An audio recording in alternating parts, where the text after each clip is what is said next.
Right, guys, welcome back. This is the Above Average FPL podcast with myself, Adam, and with Baker. How are you doing this evening, mate? Very well, Adam. Just make a change there. Yeah, it's a small change. But Small change. Use your name. Doxed. massively dogs. Well, yeah, nobody knows my surname yet, I don't think. But now that I've just said that, probably loads of people are going to search for me. But yeah, we haven't changed hosts. Same two people. Yeah, same people. So that's for anyone listening. I'm guessing the people that are watching recognise the Tottenham shirt in the background anyway. So, but yeah, I'm all right, mate. You know, Tottenham won the FA Cup. That'll do. Captain King brought home the point. It's good. Yeah, good. FA Cup was good this weekend. I mean, I watched the Forest Leicester game today, which was. And my mum's a Leicester fan as well, so yeah, it was painful to. Well, I wasn't too upset seeing as they won the league like 5 years ago. So I just said oh dear and then just left it at that. But yeah, anything else going on this weekend? No, I feel all right actually. As I said, I went last night with 10 of us tickets in the old safe standing. I mean, fully on the terraces. It was cool. You know, really good atmosphere and stuff. But I expected to be feeling rather worse for wear this time today, but it's just because it's such a long day and by the time you get the train home, you just sort of sort yourself out. So still on the whiskey, so good stuff. Good times. Good stuff. Well, on the episode today, we are pleased to have one of the most consistent FPL managers that's around. He's had 5 top 1k finishes and is sitting pretty at around about 40k at the moment. So, sitting there ready to pounce on the upcoming game weeks, trying to push himself back into that sort of arena. So, Tom Freeman, how are you doing, mate? Yeah, I'm good. Thanks, guys. Cheers for having me on. Looking forward to having a good catch up. And it feels like it's been a long game week, hasn't it? It finally feels like game week 24 is almost there. So, looking forward to catch up on all of that. We've got 6:15. Is it 6:15 deadline on the Tuesday? So. Is it? Yeah, we've got a Tuesday deadline. That's correct. Yeah. I don't even know who's first up. Actually, that's terrible. Why don't we know that? What? Good content.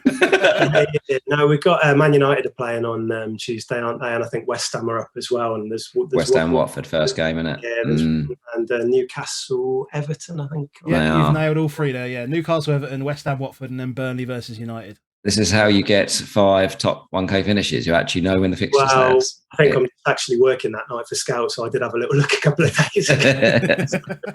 Yeah, that'll be why. Don't ask me about Wednesdays because I'm off. So. Well, that's fine because while you're off on Wednesday, that's not a problem because we'll take over on Wednesday when we're doing a watch along stream. So that seems like a good opportunity quickly now just to plug the podcast as we always do.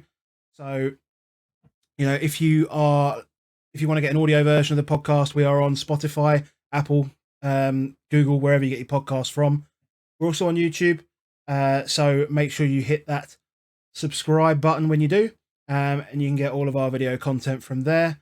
As I say, we've got a stream coming up on Wednesday evening. That is going to be about 7:30-ish, 7:30-ish on Wednesday for the games, and that's going to be with Andy, FPL Teach Mode. It's going to be with Boona, and going to be with Pranil Late Riser as well. So that's going to be a lot of fun. It's generally going to be like a watch along, and then it's going to be more relaxed, have a few beers and enjoy watching the football sort of thing, isn't it? I mean, we'll see. It depends what happens, isn't it, for how it works out. We've got Tottenham playing on the night, so we'll be very much in that. I'll have my City captain playing. You've got Kane, have you?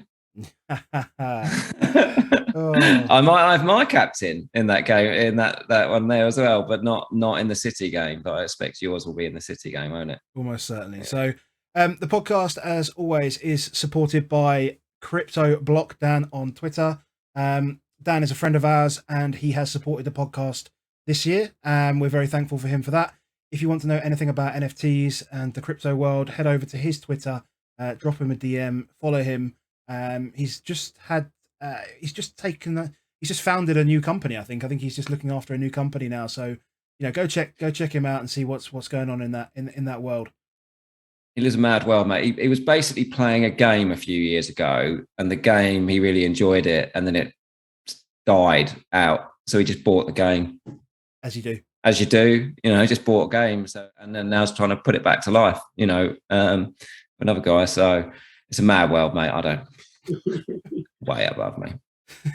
Talking of way above us, we've got Tom. We've got Tom. So I think, as is pretty standard and as you expect, the first thing that anybody is going to go to is your history.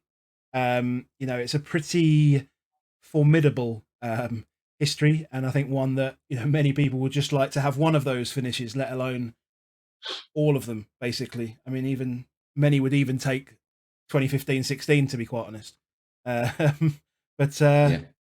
Yeah, I mean, I guess the first question, like, how does it feel to have a history like that in this game? I don't really think about it too much, if I'm being completely honest. I mean, it's just kind of you take each year as it comes, and I think what you can see from that is the game is getting harder.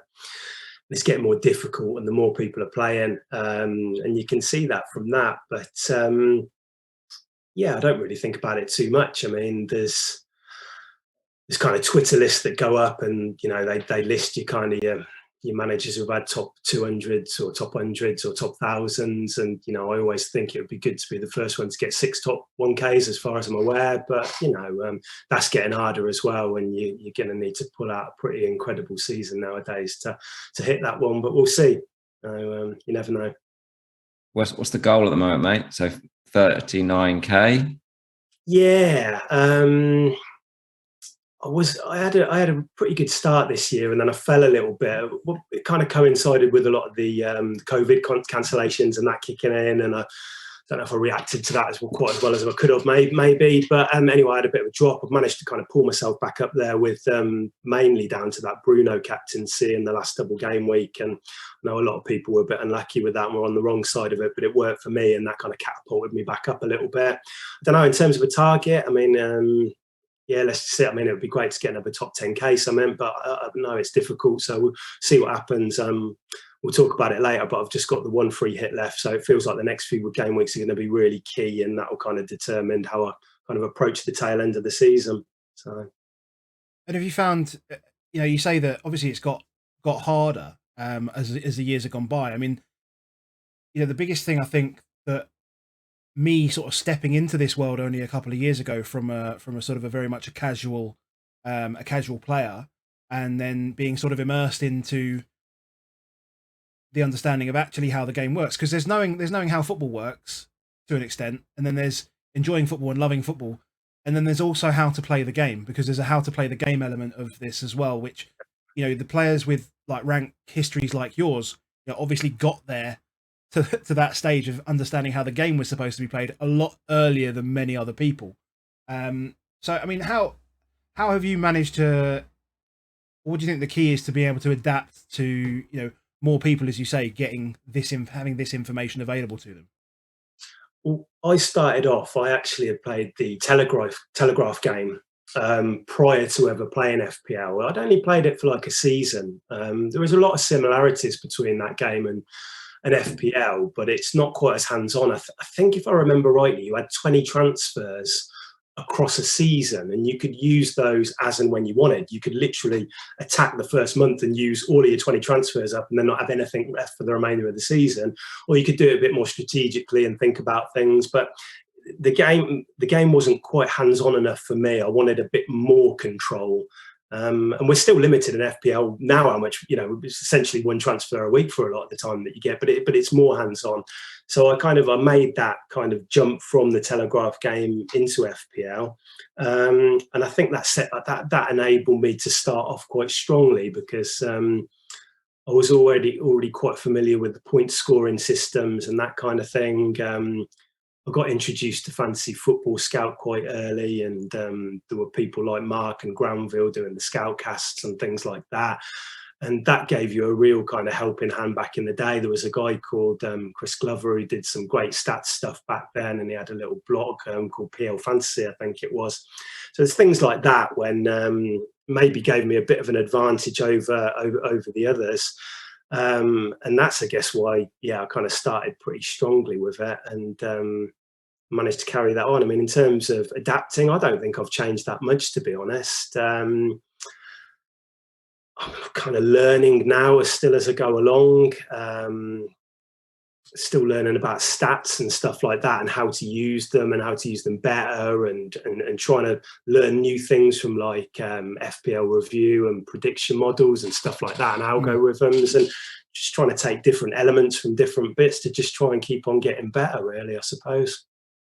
How would you describe yourself, sort of style-wise, as a player? Pretty calm. I like to take my time with transfers. You know, going back to your point, Adam, you know, you can know a lot about football, you can know a lot about players and stuff, but if you're one of those type of people which on a Saturday night is going to react to a performance and you're going to go and take a -4 on the Saturday without even thinking about it, kind of thing, that's going to have a negative impact on the way you play the game. So I think you've got to have that type of character. You've got to be quite calm. You've got to be laid back. You've got to think about things. I always make better decisions later on in the week. If you asked me to make my transfers on a Sunday when the deadline's just finished, that will be very different to what I do on a Friday, because I feel like I need to take in all of that information and stuff throughout the week and react to like Champions League lineups or European lineups or whatever. I like to plan. I like to visualize kind of my team a few weeks down the line as well. Pretty hard this season. It's tough, yeah. And that's kind of taken away an edge which I can normally, like a lot of people, it's not like I'm unique, loads of people plan, but we've had that.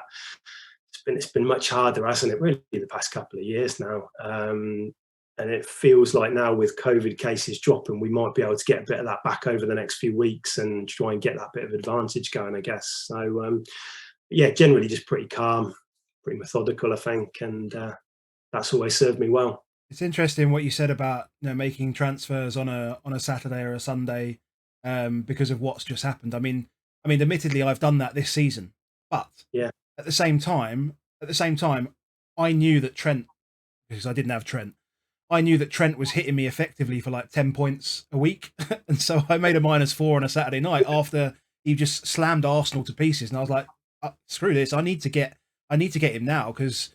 But I understood. The thing is, now I understood why I needed to do it.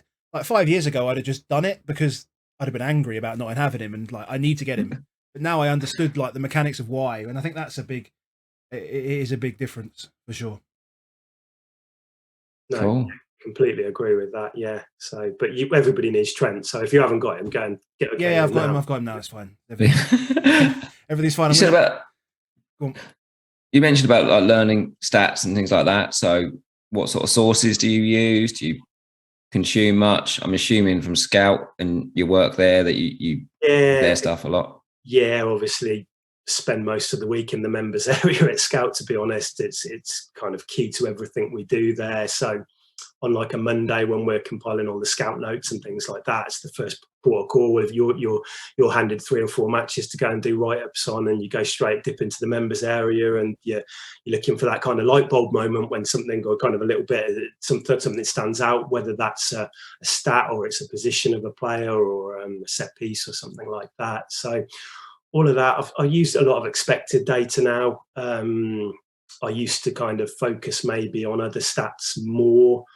I think when I did my Meet the Manager video, I think I said that my go-to kind of stats were like stuff like shots in the box and created chances. And I suppose I've veered away from that a little bit now, and using more just expected data, which I find tells me a bit more of it gives me a bit of fuller picture, really, and a bit more information in there. And that's just me as a manager. You know, there's nothing wrong with the other way of doing it. It's just how I think I've kind of evolved, I suppose.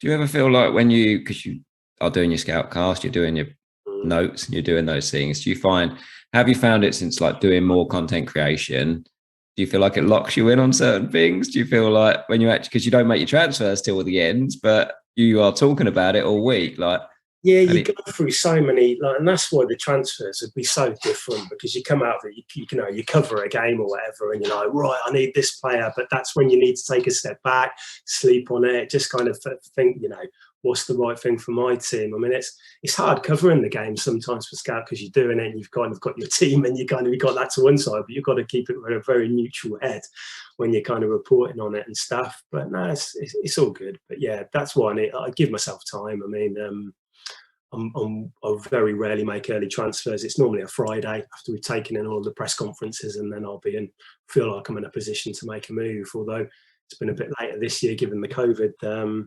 cancellations. It's more like 5 minutes before deadline, or 10 minutes to be safe. Don't do it 5 otherwise it'll go down. So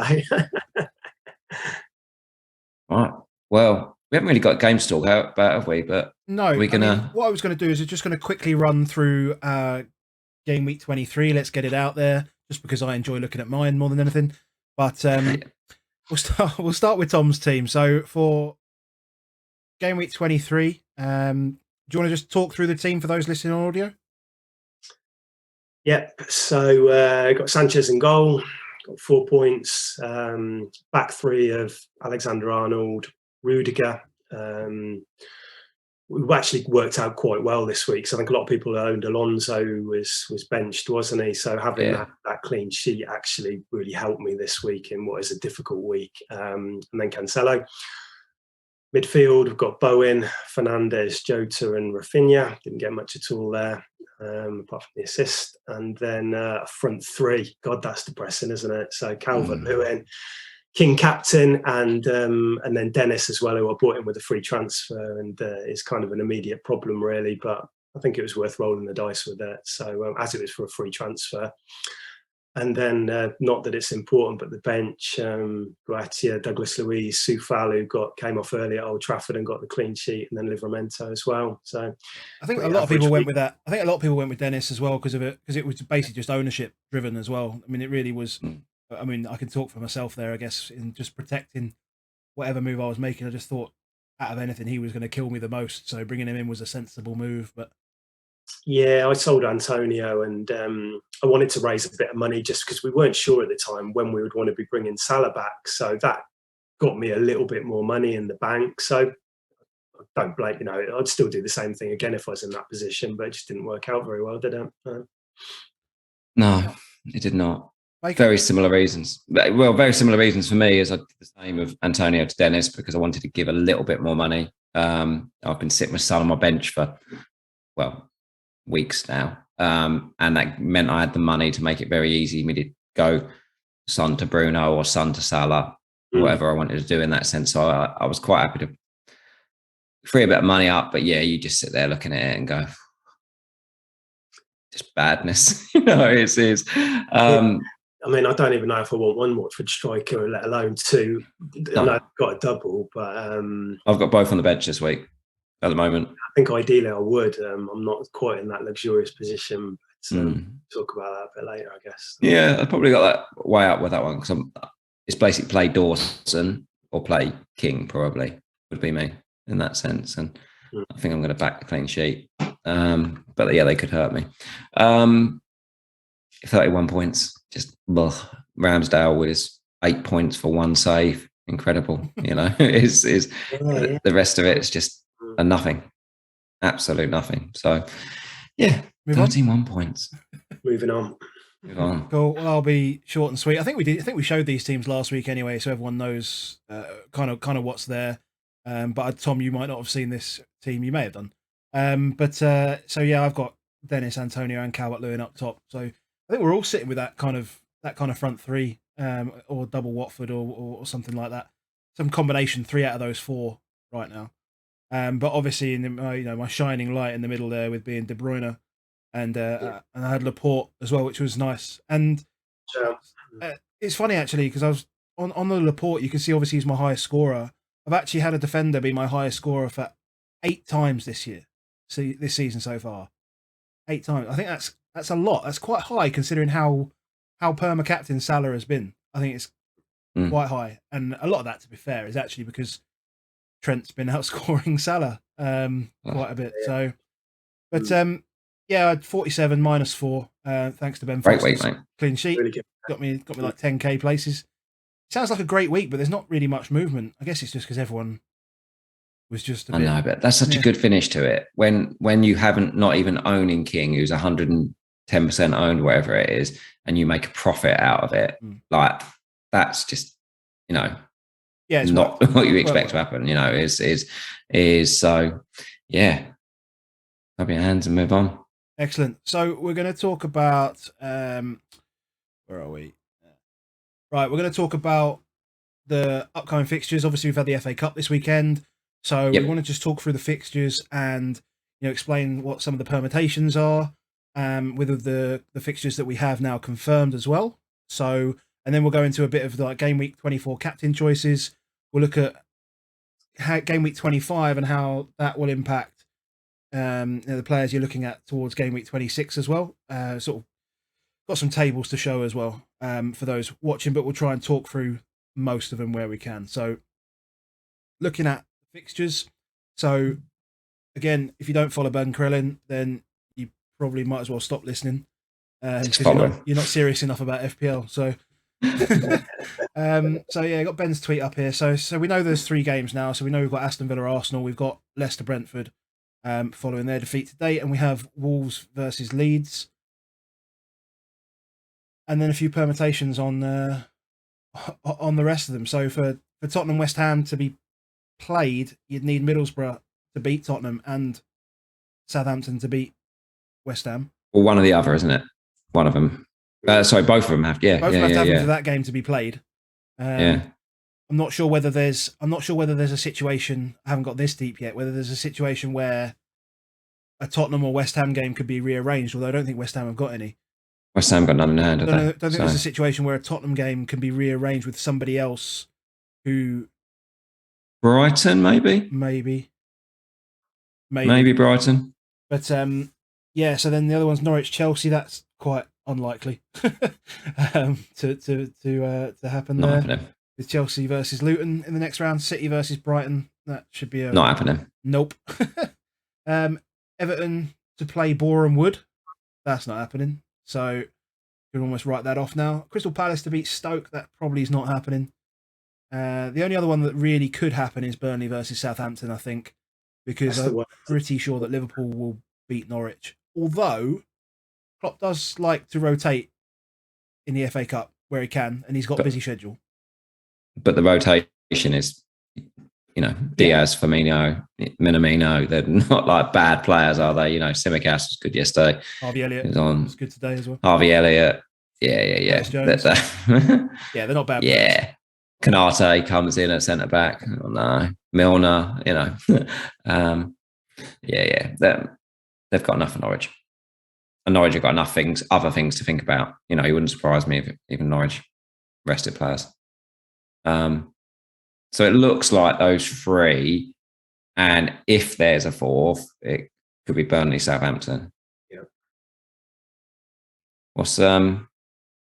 So I've got both 3 hits in that sense, and I probably will because I've got both. So therefore it is that you've got that luxury, haven't you? Why would you put yourself up against it? And I've got very little of those players. So I currently, as we go into this, I've got no Leicester, no Brentford, no Wolves, no Leeds, no Villa, 1 Arsenal. That's what I've got. So you're not going to get to 11, are you? No. I mean, you're in a good position in the fact that you've got those 2 free hits. So, and even when you look at those ones there, I think it's the thing that you look at it and you go, well, Leicester then go away to Man United in 31. Villa away to Wolves. Probably not the big score. No, it might be good defensively. You're going that way. Arsenal away to Palace. Wolves, have said, got Villa. They're not brilliant games. Leeds home to Southampton. So Leeds is, bear in mind, Leeds have got home to Norwich in 29. But Wolves don't concede that many goals. So Rafinha is probably it, really, for a lot of us in that one. You're not going to double, are you? Double up on their attacking players for that. It's difficult to see that you're going to go. Bamford might come back far in by then. It's a little while away still, but I mean, it's not like, we just all showed our forward lines and we've got about 10 points between us. So it's not a definite no, but it's a likely no. So I think for me, free hit suddenly looks like you probably will play it, but it's not a fun free hit, is it? No. I mean, it's always the same, isn't it? When you've got 3 or 4 fixtures, and not massively appealing fixtures in the fact that Villa are much improved and they're against Arsenal. You've got Wolves' defence, which has been impressing. Leicester are, given what happened this afternoon, who knows who's going to be in charge by the time we get there. So yeah, maybe. I mean, I've got the 1 free hit in hand at the moment. I think I'm going to try and navigate 27 with transfers. I think I can do that, given that it's not a massive blank or anything. There's only a few teams there. And I probably will look to free hit in 30 as well. But I know what you mean. It's not, you don't look at that set of fixtures and you've not got ideas coming out and going, oh yeah, I'm going to get him. It feels like it's going to take a bit of work in building a squad, which is going to work for that. But that's where I'm at the moment. So, I mean, players that sort of scream at you immediately: Maddison, Rafinha, maybe Bumo or Tony. Bear in mind how bad Leicester have been defensively is not definitely the worst ones, and ain't Nori because he's cheap as a 5th defender, and then Ramsdale's going to be the keeper for virtually everyone in that week. You're going to want some kind of Arsenal defence, but then Dina, Watkins, Coutinho. I'm not looking at that set of fixtures and thinking clean sheets. Do you know what? It's not really. Leicester's defence. You're not going to. No confidence in that. Brentford away from home, exactly the same. So a few goals in that. So that might be one for a 3-4-3 or something, and back the attackers in those fixtures.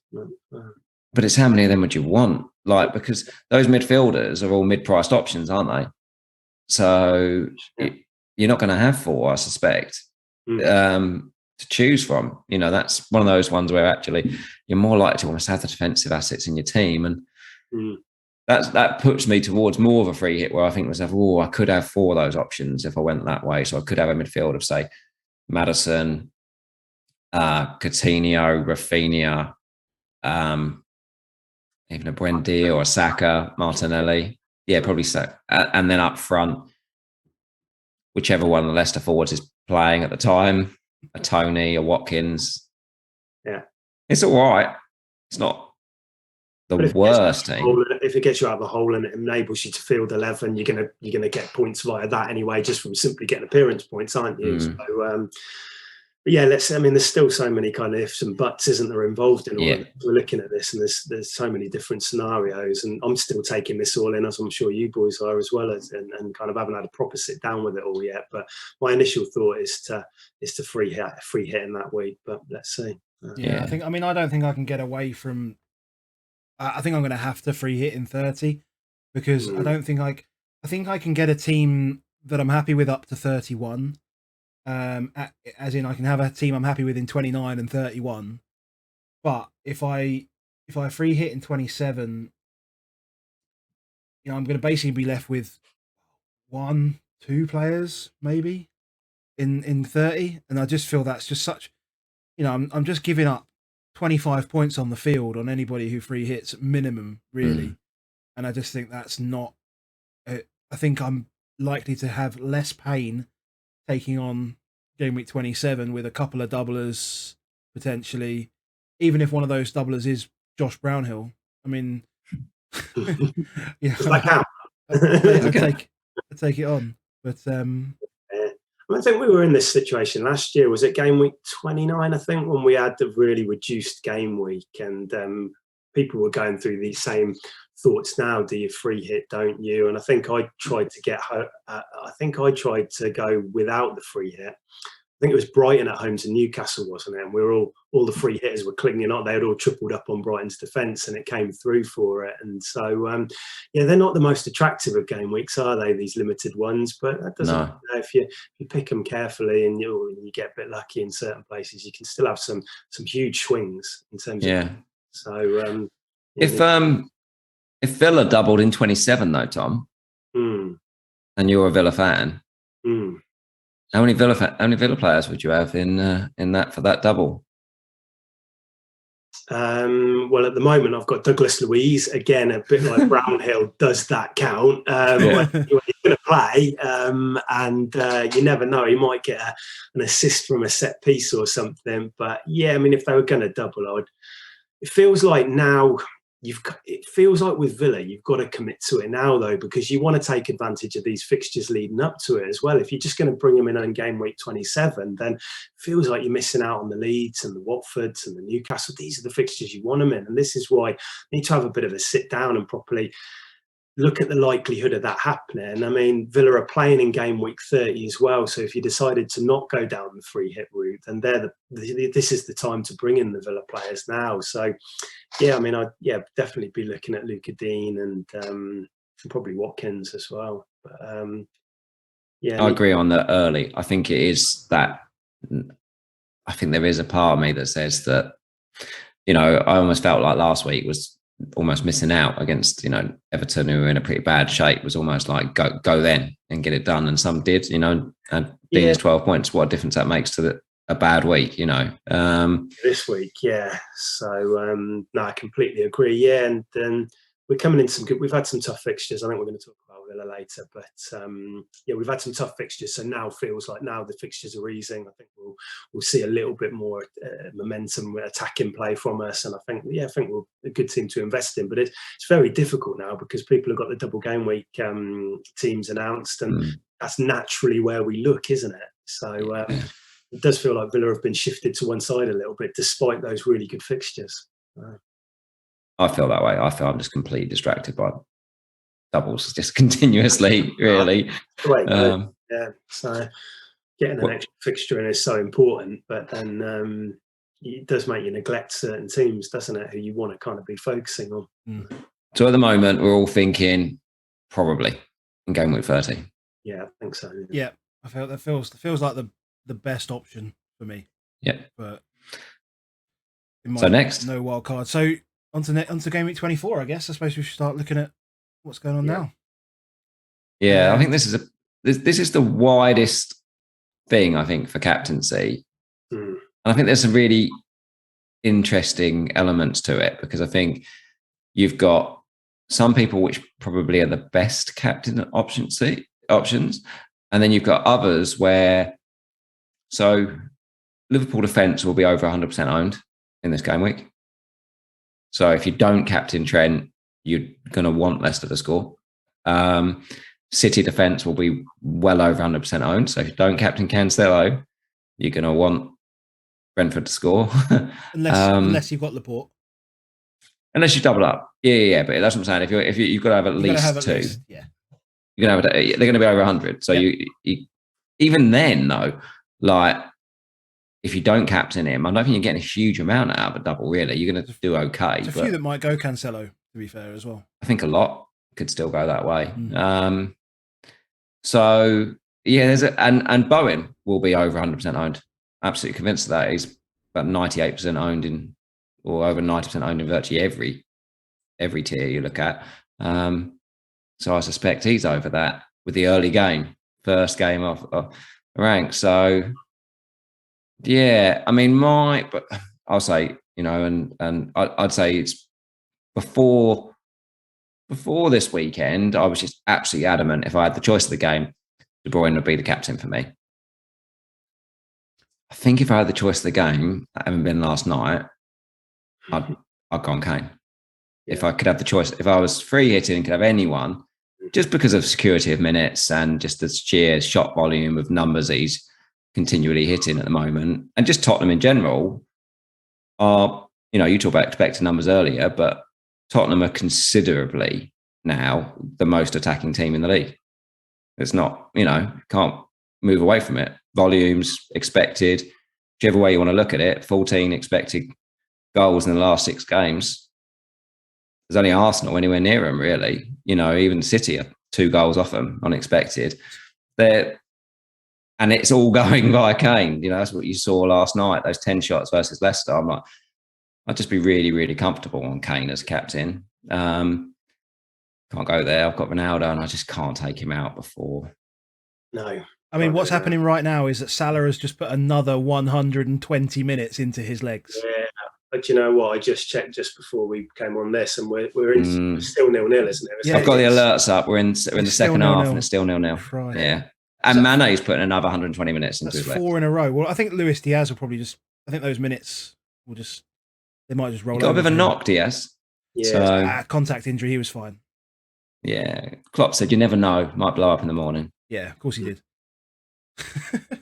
but and then that pushes you into a different state of, we've seen how bad Leicester are today. Yep. Oh God. You know, I made a comment earlier, so I said, but when you see these FA Cup games, you see teams from different leagues against Premier League, and some players stand out, don't they? You know, like Spence, the right wing back for Forest, stands out as a player that can hold his own in the Premier League tomorrow, and you'd be like, take him. Johnson, the lad as well. Soyuncu and Marty and Thomas wouldn't stand out in a League Two game. I'm sorry, any Leicester fans that watch this, but you wouldn't, if you were watching a League Two game and they were playing, you wouldn't go, cool, they could play a high level. You wouldn't. No, they're that bad. Not at this moment in time. No, not at all. I mean, I had as soon as I kind of set the bus team for 24, Jota was my captain, and it's been on them ever since. And I'm still heading towards that way now. And are you?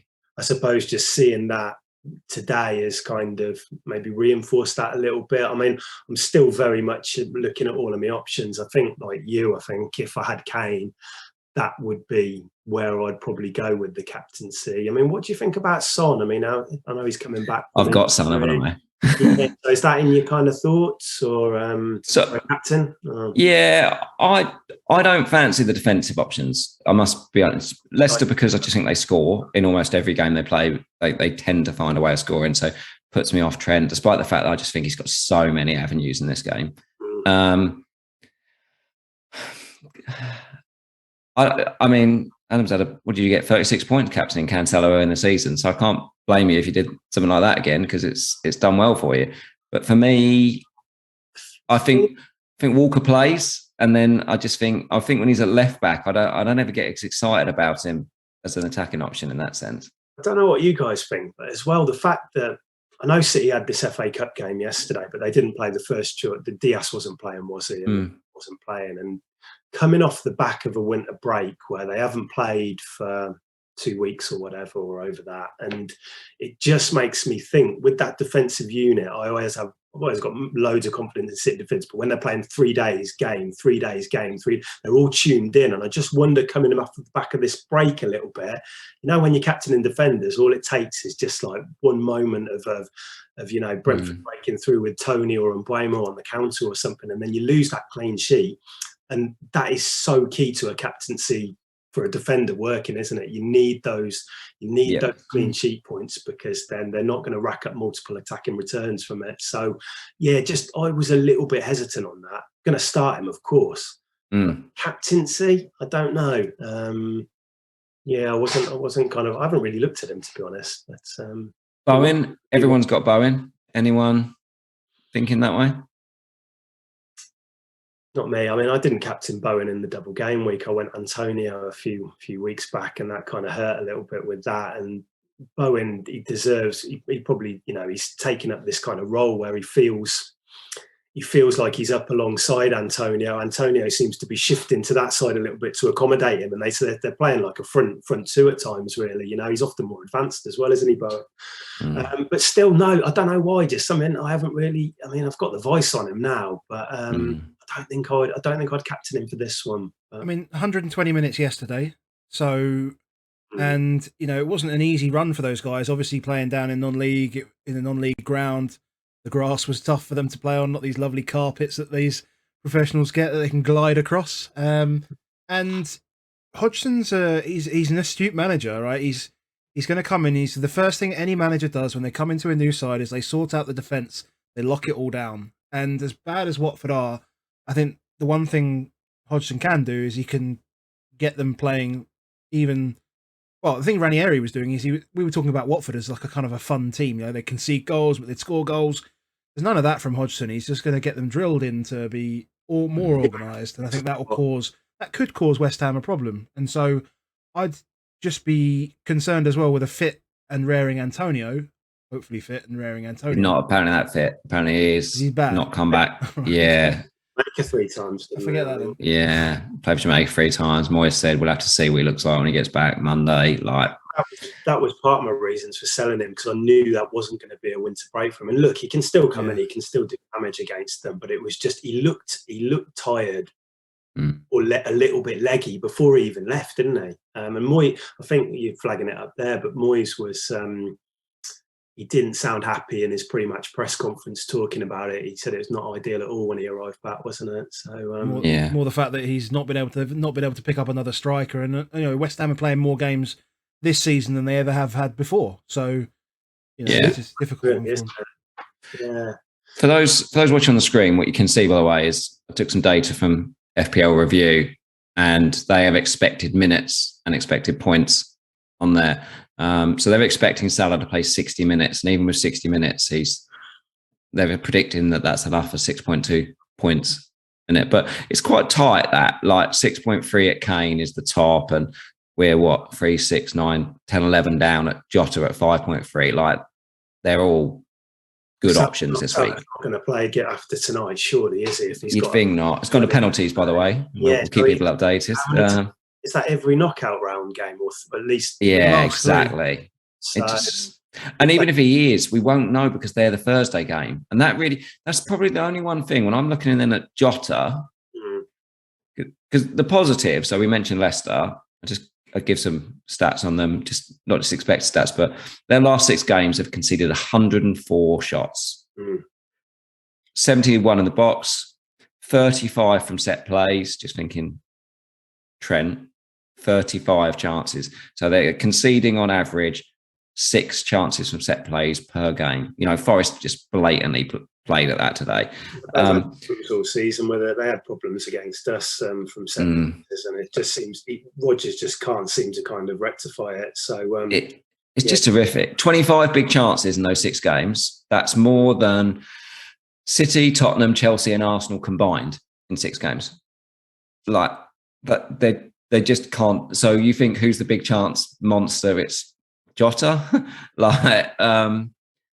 And if he's going to play, and they've got him down to 66 minutes, I think he could be more than 66 minutes in that game. But you think about the mood in the Leicester camp, though, as well. After today, you saw those comments from Rodgers afterwards, and I just can't believe those comments. Yeah, I mean, is he going to even be in charge? I mean, it seems like it's.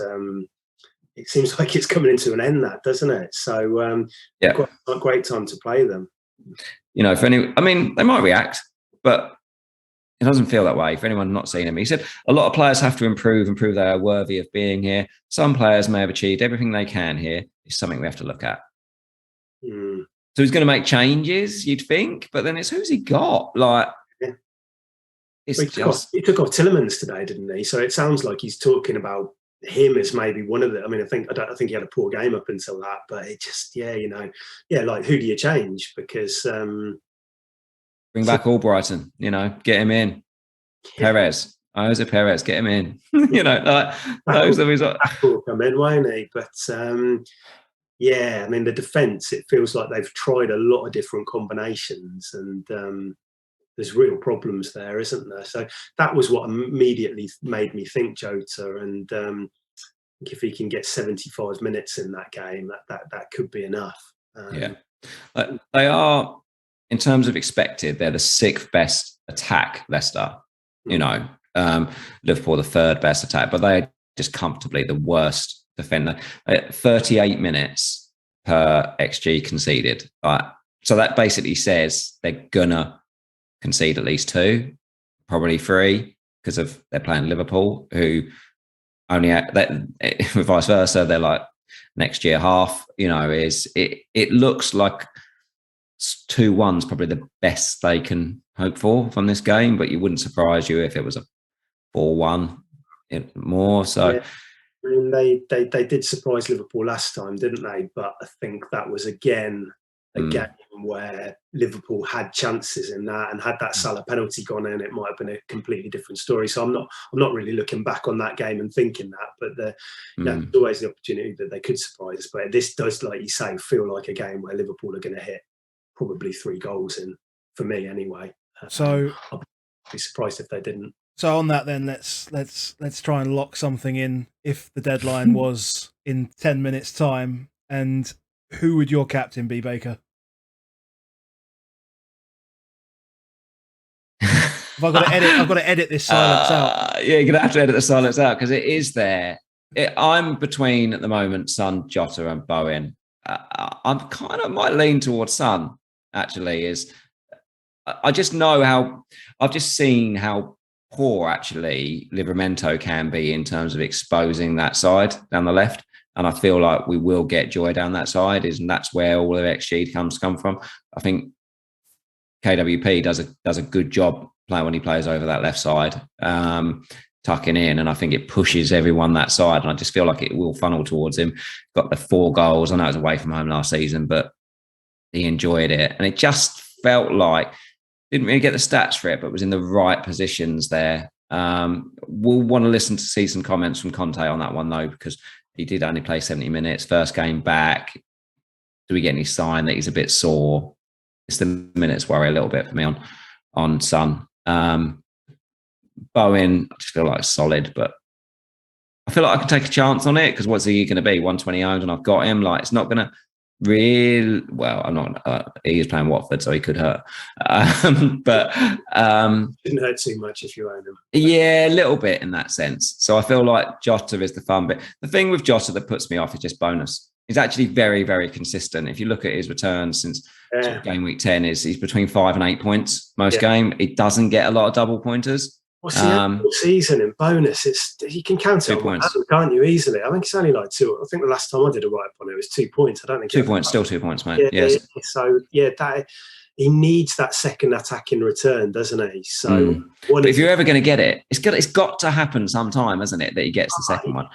He's got a hat trick in him in one game, hasn't he? But it just it's pinpointing that game, and I mean that's who I'm on at the moment. But I think if I owned a Kane or a Son, that would be really running it close and probably go ahead, to be honest. But, Kane, I would. And it almost does start to tell me the stuff of what I need to do for them moving forward onto 25-26. So am I okay with potentially losing Son for a Bruno or Salah? I might be, because I think I'll end up with Kane. So therefore it's okay. You would take Kane over Son now as an FPL, given the price difference. Definitely.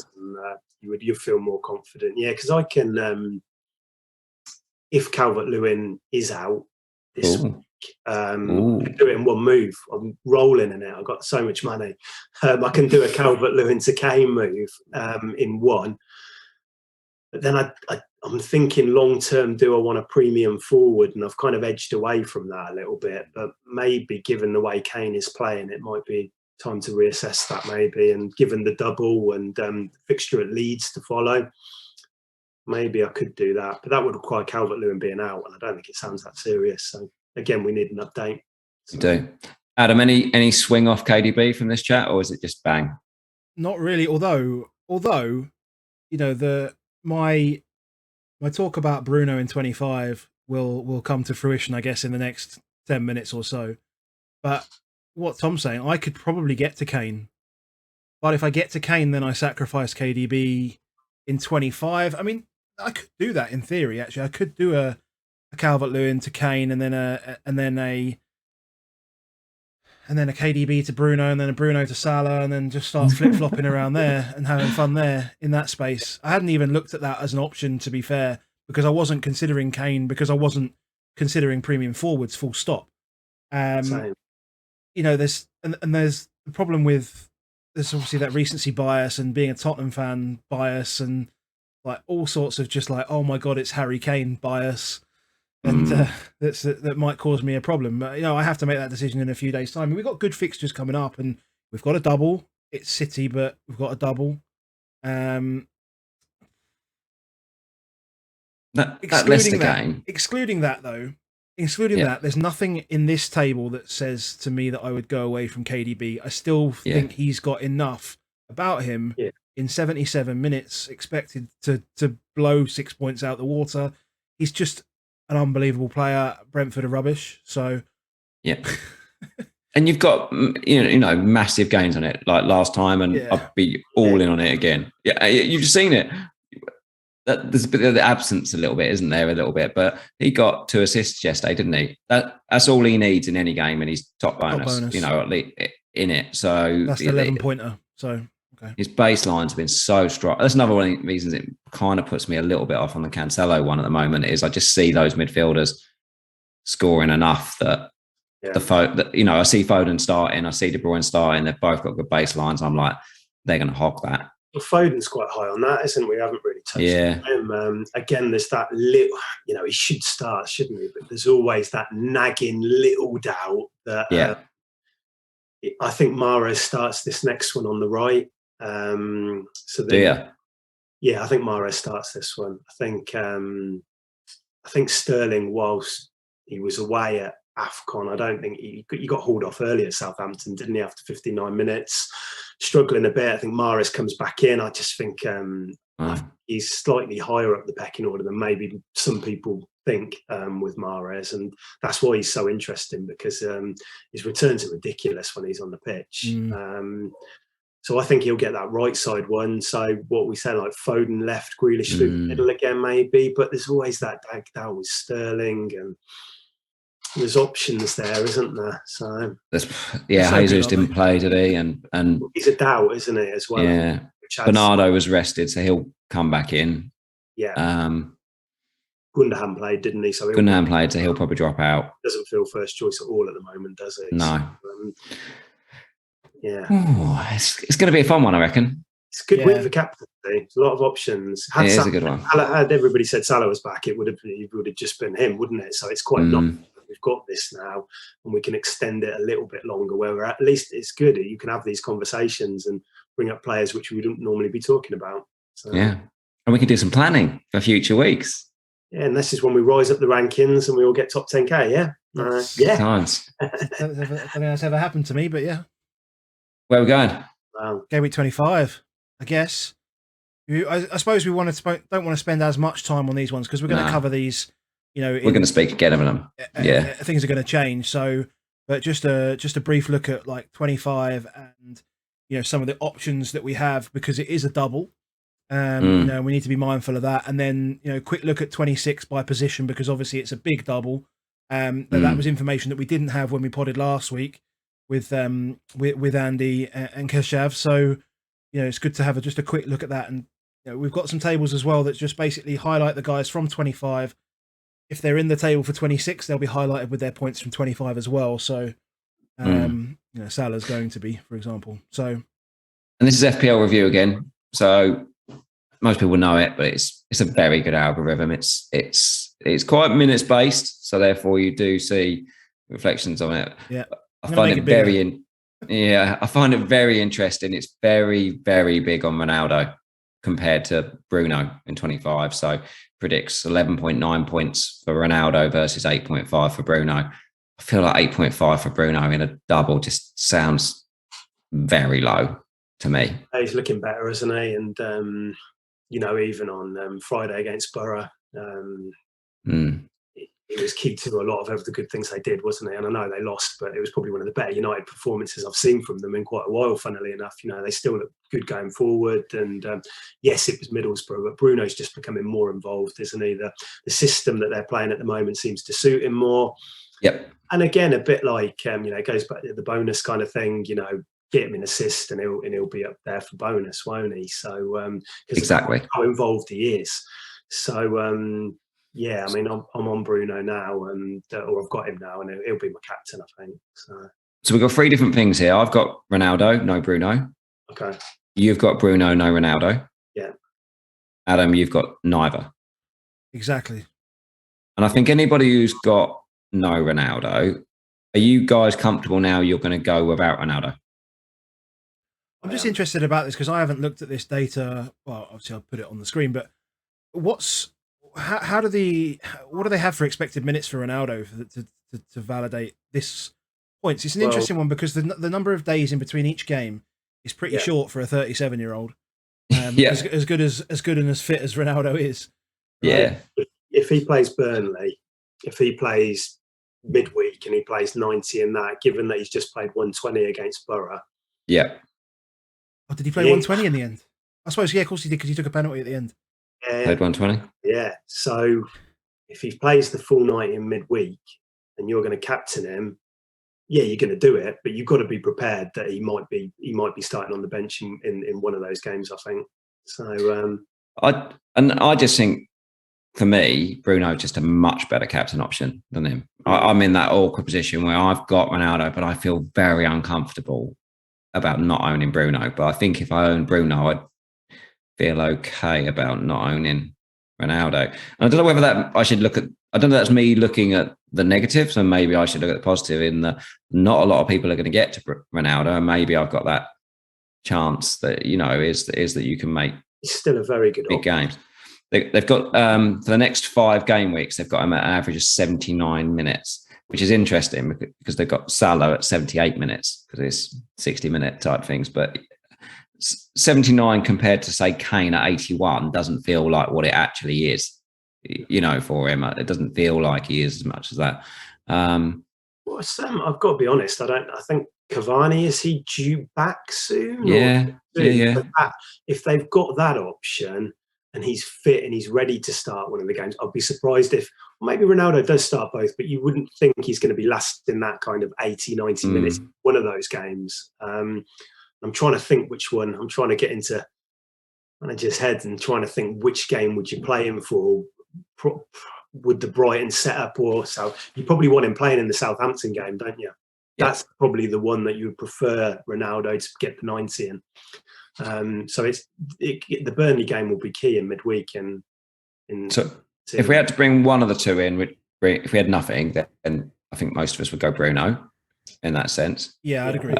And it was a bit as well, wasn't it? As well now. After missing one. Yeah, and that might change this. I wonder if we see something that does this. And that's the only thing I'd say with these predictors. They're very good right up to the time. So, in the last double, Ronaldo was clear in this. And then that last afternoon, suddenly it picked up. They're almost like a bookies market to that extent. And they do suddenly change. With I think it was Lanzini, was it, in the last West Ham double? It suddenly went up here. I think 4 hours. Did he have COVID or something? Yeah. Exactly. And when Lanzini's on the pitch, the penalties gets weighted in, and suddenly he's up there, and you're thinking, "Hey, what's he doing then?" It reacts to it, and it's very it's worth for people who don't use it. I think absolutely. I think I think the fact that Ronaldo nailed that penalty in the shootout probably means he's okay for pens. I think if he'd have missed that one, though, I'd have thought it might have come away from him, but. Even then, though, Bruno, the way do you not feel like Bruno almost the way he just strolls us in was almost to say, do you know what? I'm a little bit better than you've just got to try and whack it. Whereas I'll just take the piss here and just roll this in on the last pen. He's going to tell Ronaldo that, though. Yeah, that's it. I think of some of the other ones on this one. It's, do you go outside for some of the others? So do you look at a Mope, a Trossard? We've got those cheaper, mids. They're not bad. Dallow's predictions are not bad, but does he get the game or not? The problem with United is Varane's really the only one that's probably nailed, and it's like, I don't think you can face it. Like, I don't feel like you can go there. No. An interesting one is probably then, I've just put them in at the bottom here, but Son and De Bruyne and also Salah in the middle of this picture here is, if you didn't have Bruno, do you just go to Salah and just get it done? And if you've got Son or De Bruyne, do you come off them and go to Bruno? It's a funny one because Tom, you mentioned Mahrez, because if Mahrez doesn't play the next game, you could probably want Mahrez for Norwich, right? Can you imagine that? It's the sort of game where he'd score a hat trick. Yeah. I mean, and he'll be on pens as well. If that's he'll be on pens.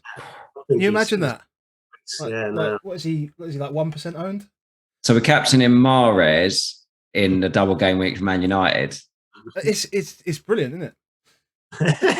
That's the sort of thing that I would do, though. It's the sort of thing that is the sort of thing you'd do, mate. That is absolutely the sort of thing you would do. So where are you boys at in terms of who are you going to be going in 20? How many double game weekers from Brighton? Well, to be fair, if I did do that, I would have none.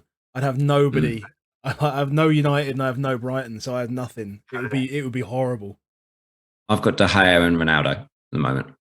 I'm on Sanchez and Fernandes, and I look at Dallo as well. But again, it's that minutes thing that if Wan-Bissaka plays against Burnley or something and doesn't cover himself in glory, then you might go into it a little bit more confident that he was going to get a couple of starts. But the whole point of getting these players in is they play twice. And like you say, aside from Varane, De Gea, and maybe Maguire, the fullbacks just don't feel safe to me. So I think the good thing about anyone that's not looking to free hit in 27, you've got a good fixture in 27 against Watford, and you've got a way to Leeds in 26. So if you looked at it as a group of 4 games, it's brilliant. It's a very good 4 games. Yeah. And so I think if someone's locked in to not free hitting in 27, I think I would go in on some of these players. Yeah, no. That's what about like a Rashford or a Sancho, given the fact that Martial's gone, Greenwood suspended, it's maybe opened up a bit of a less of a rotation risk, although there's still Elanga there, isn't there? So, I mean, would you be tempted by one of those guys? I look at this on these predictors here and I say Trossard's predicted the same amount of points as Rashford for 6.1.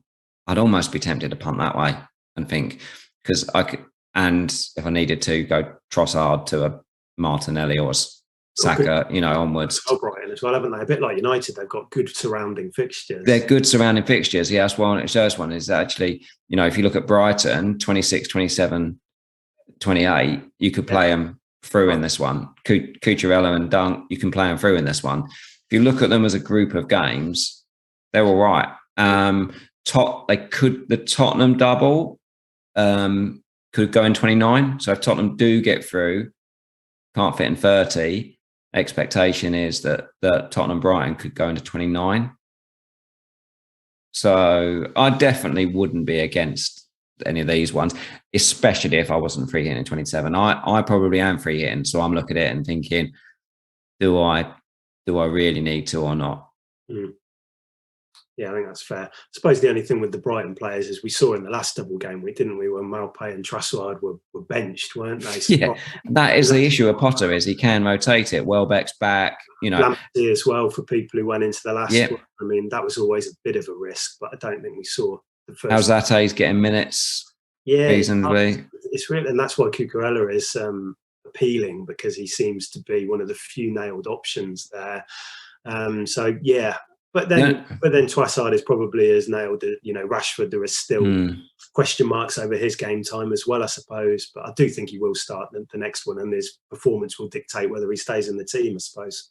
The only thing on Cucurella was last night was I very much could see in the position that Dunk's back, Cucurella's gone and Dan Burn's gone. Yeah. So very differently, but Cucurella played Dan Burn's position rather than the full left wing back. So it was almost like left centre back. Well, they're not very much a 4, more like a 4 yesterday than a 5. Where I think it's listed as a 4, but it honestly did like Dan Burn doesn't really play left centre back, does he? It's like almost a left back that sort of gets up and in those positions.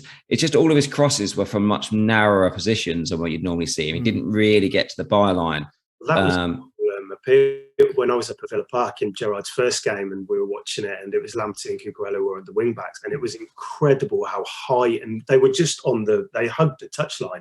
They were just there, and that was the whole appeal with it. So if he is going to go that little bit, because he isn't cheap, is he? He's not 4.5. No. So, Solly March sort of played in front of it. Like he's still got, because they push so far up. If you look at his heat map in isolation, he looks all right.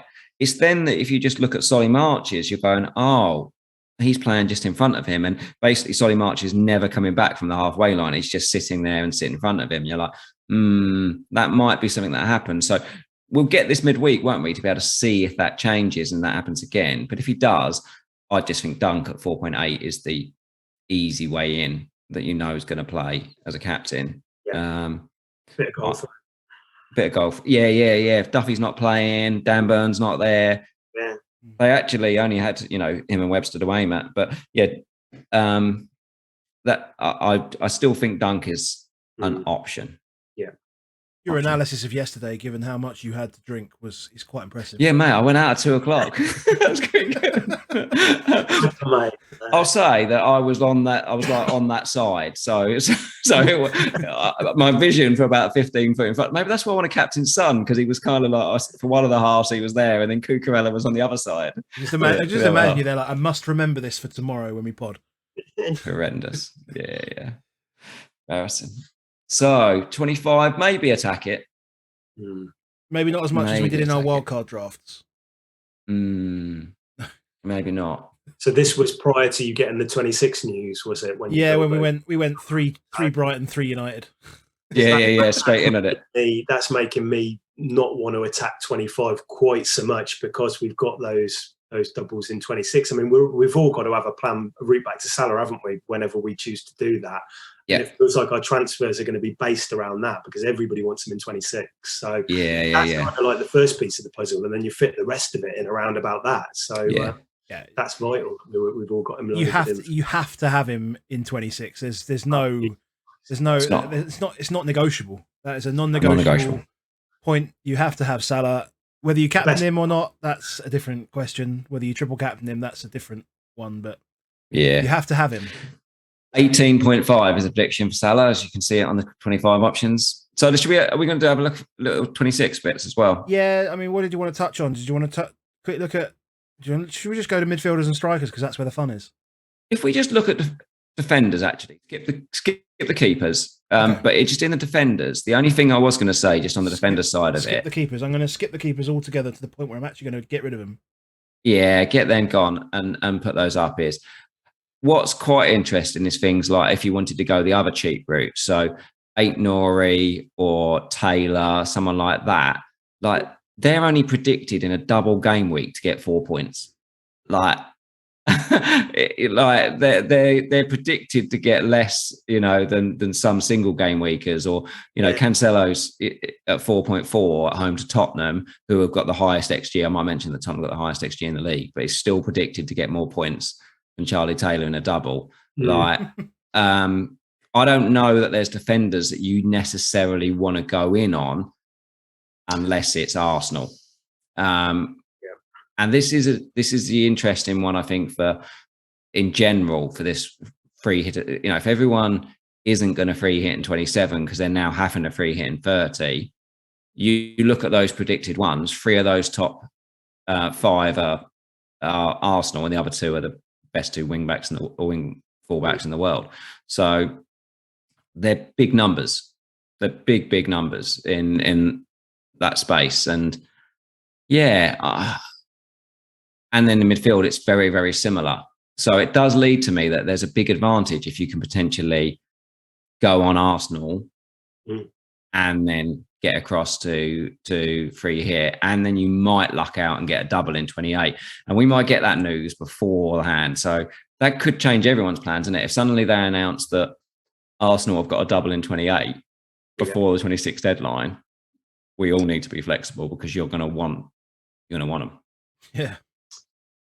But they are prime fixtures. Tierney's a good bet this weekend as well. It's just complicated with Arsenal, isn't it? Because of those blanks. You've got to carry someone who's not playing in 25 and not playing in 27. So it kind of makes you want to go to them in 26. And you probably can wait as well, because I doubt they're going to get any price rises before 26. Yeah.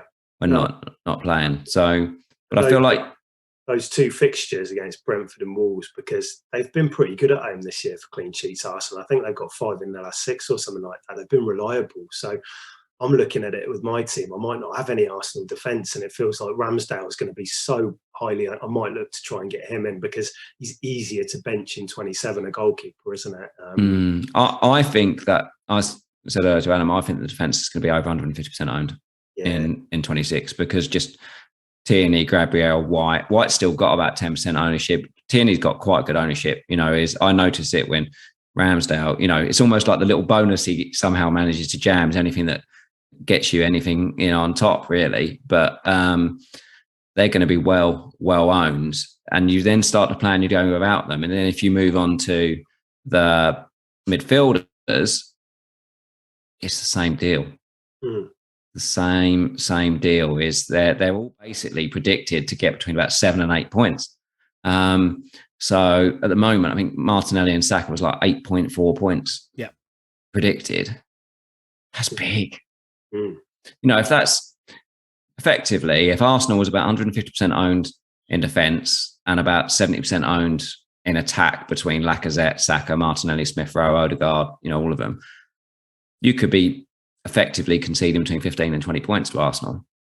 Yeah, I think I'm going to have to weigh up for those of us who aren't free hitting in 27, whether it might be worth a -4 just to kind of cover that defence. And then even if you have to get them out, like, is that going to be worth it? Because those fixtures are good after as well. So I don't know. I mean, we've got 3 bench spots, haven't we? So if you've got 2 Liverpools on there, maybe 1 Arsenal, I'm thinking, then you kind of want to triple Liverpool for that double game week, don't you? So you've got to. It does make me think more on the Jota versus Robertson as well, because I think if you bring Robertson in, you just don't want to lose Robertson. Like, you're bringing Robertson in, you're keeping him, aren't you? That's almost like you saying, that's me done on it. But I think with Jota, you could quite easily go away from it. So if you were on Jota, for example, and then a double game week, say for Villa comes in, you can go straight Jota to Coutinho and just do it. Well, my original plan had been to just go from Jota to Salah this week. That's why I've got the money. It was going to be that switch, but now obviously I can't do that. So yeah, there's quite a bit to think about, and strategy, and how you're not going to leave yourself open, like you say, to those brutal nights when you don't want to check your rank on live FPL after what's happened. So yeah, lots to think about. But Wolves as well, going back to your point, I looked at Aït-Nouri and Semedo and stuff because they play in 30. But those fixtures right now, it doesn't feel like the right time to bring them in for me. They just don't feel like scoring goals. You know, they I mentioned earlier, Tottenham were like 40 minutes per XG. Wolves currently are averaging 127 minutes per XG. So the defence is good, but those fixtures, Arsenal, Spurs, Leicester, Arsenal, West Ham, I mean, 8 grades, what, he's 4.3, so you can bench him for some of it, I suppose. But for me, I've got Rudiger, and I want to bring in a defender which I can play this week and make an impact, and that's why I'm probably going to look elsewhere from them. Yeah, I think that's the thing, is just people need to plan. We'll put these, because we haven't got them through them, because we'll go through them and go back to them and see how they change a little bit over the next few weeks. But we'll put those on our tweet with these. We'll put a link to people to be able to look at them. We, as in, like, you're going to do this, Adam. Royal we. I'll retweet it. Doesn't it count if I Yeah, of course it does. You've got more followers, so yeah, it counts. Yeah, that's fine. Counts. Deal. Yeah, it counts. Good deal. Yeah. But I mean, when you look at the forwards, it's not fun. No, it's just not fun compared to what you're seeing in other areas. Kane, you just look at it either side of it and you go, "Oh, if I could get him now." Actually, those, 6.3, 5.3, 8.9, 5.5, 6.9. That's kind of his next 5 game weeks. Like, they're models predicting over 30 points for him in the next 5 game weeks. They're big numbers, really big numbers. But Ronaldo's pretty big, in the numbers. But it looks like, you know, if you could easily, like, I could go Ronaldo to Kane and get the 25, and then on to the 26. So yeah, there's a lot of stuff to plan in there the next few weeks. Yeah, and the forward options, they're very limited at the moment. I mean, I've got Calvert-Lewin now. If he's fit, I'm quite happy with those next 2 fixtures for him. I don't like that Southampton one quite so much, but I like the Newcastle and Leeds ones. But then elsewhere, you know, that's why Kane's so appealing. I mean, there's players like Edouard, which we'll talk about later, maybe Palace, but like Lacazette, is Martinelli going to be used as a forward maybe in one of those games? Is Lacazette's probably going to be withdrawn a bit early regardless anyway, isn't he? So well, you know, Nketiah's going in the summer. Aubameyang's gone, so the rumours are that Martinelli's been training as a forward in Dubai, and you're like, well, Smith Rowe's a good player and a talent, and they want to look after him. So perhaps you play Smith Rowe back on the left and you play Martinelli up top, and suddenly Martinelli's the most owned player in the game. He'll be immediately. You know, if that happened this weekend, even though they're going to blank 24, if Martinelli started up top, you can't say no to him at 5.5 million in a double game week. Like that's it's that Brentford fixture, isn't it? Which is the appealing one. The Wolves one will probably be a bit tougher. You can see that being a close-ish game, but the Brentford and for that kind of outlay, he's a bit of a no-brainer. Feels like a no-brainer. Yeah. But yeah, up top, what about Edouard? I like Edouard. We've been talking about him and thinking about him. Definitely, I was thinking about him this week for one of the Watford guys. I don't know how much of it's because I just don't want the Watford guys as opposed to I want Edouard. Or you've got the new Burnley boy. Who wants to have a go at pronouncing? Weghorst. Weghorst. What's his first name? Wout. Nice. Yeah. I listened to FPL Pig's pronunciation from the Euros. Probably screwed it up, but I listened to it at least. The only concern with Palace a little bit with Edouard is minutes. There's a lot of competition for places there now, isn't there? You've got Zaha and Ayew back. You've got Olise and Eze on the wide positions because Edouard had been moving to the left at times, hadn't he? Which you wouldn't think that opening would be there now. So you've got Edouard, you've got Benteke, and then Mateta, who feels a bit further down. You can see that being a sub each week, can't you? 65, 70 minutes, even if he's getting the start, Benteke on. And one performance where he maybe doesn't play well and Benteke comes out and makes an impact, that's the next game he's starting. And just, I don't know. I mean, we're limited for options right now, and I can see the appeal in him. It just had a little bit of a concern about minutes with that. Yeah. I mean, the last two games without Zaha and he's come off in like 66 and 68 minutes, and you're like, I like him. I really like him, and I think he's getting really big chances too. You know, it looks like he's. But they've been going all season really without Olise and Eze, and now you've got those two into what was already a crowded area. Yeah. I mean, we didn't even mention Jeff Schlupp. You know, can't forget Schlupp. You know, he's well, no, he's not going to get in over those ones. But he's been more central midfield, hasn't he? But you can't see him really getting in that there. No, but they've just got so many options, and in a double, that's when you really want him for the double. That's what you're looking at. But you look at those fixtures either side of it, and you say, look what he come out of on 27 and 28. It's not. Oh, after that, yeah. Again, Palace is now the time you want to move it. For now, isn't it? You've got to go this weekend if you want Edouard. And it's like, I'd rather have a transfer in hand. I'd rather just roll and have a transfer in the bank than push on it. I mean, people have been flagging. I've seen a few people say, "Oh, Palace away from home," and doing these comparisons between home and away. But look at who they've played away. I mean, I had a look last week, and they've had a brutal run away from home. They've played all of the top teams, so it's not really a surprise that their numbers are going to take a bit of a whacking away from home. And I think they'll be all right. Quite like Palace under Vieira, but whether or not Edouard, it feels a bit risky to me. But people are looking for replacements around that price, aren't they? So what about you, Adam? You were looking at it, weren't you? So I was looking at it initially. Yeah, I mean, as part of my planning that I'd done, had looked at Edouard because really there were no options, right? So as much as the models are telling us this and that, I mean, even if you look at the models here, I mean, Edouard, who is seemingly one of the better options with 5 returns in his last 4, is looking at like 3.4 and 2.7 points over the next 2 games.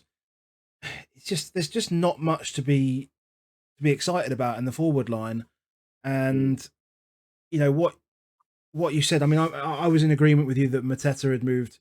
I mean, as far as I'm concerned, he's not really in the conversation. He came in end of December, end of December, before they went off to AFCON, Ayew and Zaha, but I think he'll just drop out, as you say. But what you've just said in the sorry, which I was surprised. They signed him, didn't they, recently? Because he had been on loan. So they made the deal permanent, which surprised me a little bit. Because I think, like you, he feels third choice to me, quite clearly. I quite like him. I don't mind him. I think there's a much more mobile version of what they had with Benteke up top. So I feel like he is the one that's actually got the size about him to lead the line a bit more. I don't ever feel that with Edouard. So I think he still will. And I think if they're behind, he's just a much more obvious target man, you know, and that also just puts me off Edouard. I just look at, I think I'd rather have some fun with Mopé next week. Like, not bother this week, but I think there's a decision potentially for you guys. You've both got Calvert-Lewin, haven't you?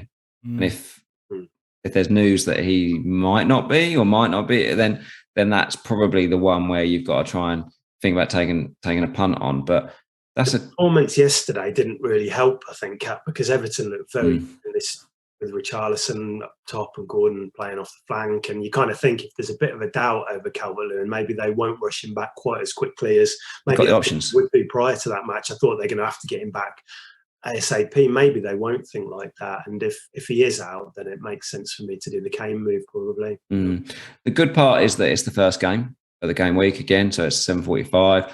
People like Paul Joyce is normally really good. There's another one, I want to call it Bobbles or something like that. There's one that gives quite a lot of Everton news is on there, but Lampard should be a pretty open. Yeah, you would like to think so. Yeah. Yeah. I'm struggling to remember what Lampard was quite like at Chelsea, but I think we're fine. I think you see the pictures, you know, you get them, and somebody nowadays finds that information, don't they? So I think we'll get something on it, and then it's a decision to make. But it's funny, obviously Brighton have got no game this week, but yeah, I'll be tempted to bench him and see what happens. So where did you land on Adam then? If you weren't going to go Edouard, was Maupay a consideration, or Maupay was never a consideration? He's never a consideration, but I haven't had a chance to look at. I won't do anything until probably tomorrow night. Now, I won't look at it tonight. It's probably too late. And yeah. So I'll probably come to a decision, or I'll have options tomorrow as to where I want to move to. The Kane option is there, but that does throw up like, what am I going to do over the next 4 or 5 weeks? I was potentially looking to go into 25 with KDB in both KDB and Bruno.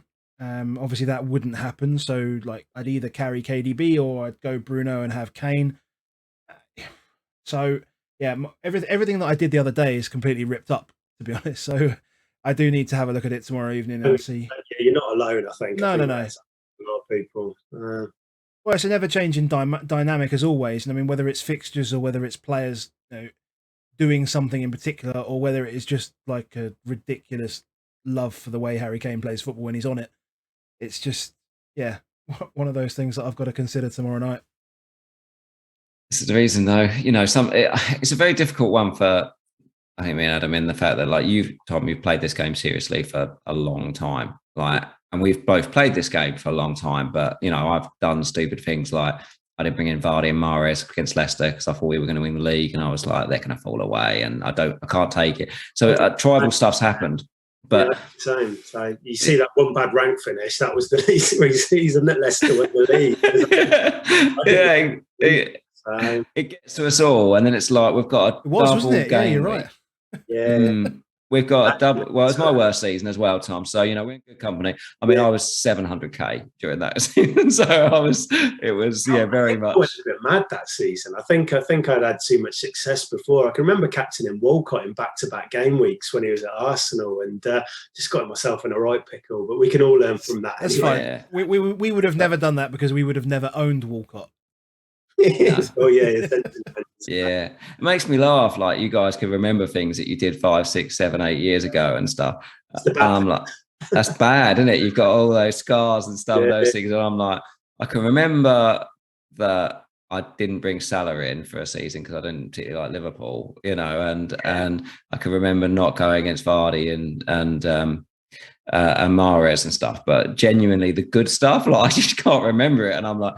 Oh. And some of the ranks are all right, considering, you know, but yeah, there is a part of me, I think, this Kane thing. So yeah, we will say the bias. I mean, hey, anyone's watching this can see the Tottenham Stadium in the background of what we're seeing, and the colour scheme is quite Tottenham based as well. Is that there is some kind of agenda in that sense, but the idea of not having Kane or Son in that double, and whilst they're currently with the highest XG in the league. Might mention that a couple of times. You might have said that like 5 times. We get it, mate. We get it. Yeah. Team in the league. Yeah. It's difficult. It's difficult. It's difficult to not have him. So, and that Leeds fixture in 27, because that's what people who are free hitting, they're going to triple on Spurs, aren't they? So yeah, you at least feel like you want. I mean, they're going to be a prime captaincy candidate that week, aren't they? Of course they are. Of course they are. Right, boys. Been a pleasure, Tom. Yeah, thank you very much, Tom. Great, thanks for having me on. That's flown by. Yeah, no, it's been great. So, yeah, thanks for having me on. And let's just hope, over the next kind of week or so, everything becomes a bit clearer and we can properly start to plan without so many ifs and buts. Excellent. Do you want to tell everyone where to find you, or would you rather not? I think they know, to be honest, mate. So yeah, no, I'm not one for bigging myself up too much. So I'm sure they'll see it. So good stuff. Good stuff. Well, if you want to find any of us on Twitter, follow the pod at Above Average FPL. Follow Baker at Baker FPL 343. Follow Tom at FPL Cruyff 74. And yeah, thanks very much, guys. If you're watching on YouTube, make sure you hit like, hit that subscribe button, and we will catch you on Wednesday when we are doing a live stream with the guys I mentioned at the start of the video, Boona, Late Riser, and Teach Mode, Andy, FPL Teach Mode, and we'll speak to you then. Cheers, guys. Good luck, boys. Cheers, guys.